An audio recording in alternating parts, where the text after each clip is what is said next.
നിനക്കൊരു കാര്യം അറിയോ? പറ. എനിക്കിപ്പോ 30 വയസ്സായി. എങ്ങനെ?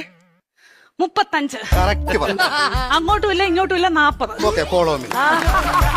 പറഞ്ഞു. ഞാൻ 10ാം ക്ലാസ്സിൽ പഠിച്ചപ്പം 10ാം ക്ലാസ്സിൽ എങ്ങനെ ഇരുന്നപ്പം ഇനി പറഞ്ഞോ കേക്കാം. എനിക്കൊരു പ്രേമം ഉണ്ടായിരുന്നു. ഒന്നോ ബാക്കിയോ? സീരിയസ് ആയിട്ട് ഒന്നുണ്ടായിരുന്നു. ആരാത്? ലോലം പിപി. ലോലം പിപിയോ? ലോലം പിപി അല്ല, ലോലം പിപി. ഈ ലോലം പിപിയുടെ കാര്യം സംസാരിക്കല്ലേ കേട്ടോ. ലോലം പിപി അവളെ. പരിസ്ഥിതി ദിനത്തിന്റെ അന്ന് അവൻ എനിക്കൊരു കൊച്ചു ഊക്കാച്ചി തെങ്ങും തൈവായിട്ട് ഇവിടെ വന്നു. അപ്പൊ നീ അവനെ ഓടിച്ചിട്ട് ചവിട്ടി. അതിനുശേഷം അവൻ എന്റെ മുഖത്ത് പോലും നോക്കത്തില്ല. എന്ത് പോലും ഞാൻ കണ്ടിട്ടില്ല. എങ്ങനെ ഇച്ചാച്ചി ചവിട്ടാതിരിക്കും അവന്? എന്റെ ഇച്ചാച്ചി നമ്മൾ അച്ഛന്റെ കുഴിമാടത്തിൽ നിന്ന് തൈത്തങ്ങ് വിഴുത് ഇവിടെ കൊണ്ടുവന്ന അല്ല ഇച്ചാച്ചി പറ, ഉമ്മ കൊടുക്കണം ഞാൻ ചോദിച്ചത്. അതിനുശേഷം ഒരൊറ്റ ആമ്പിള്ളാര് എന്റെ ഈ മുഖത്തോട് നോക്കിയിട്ടില്ല. എന്താ കാര്യം? Age over.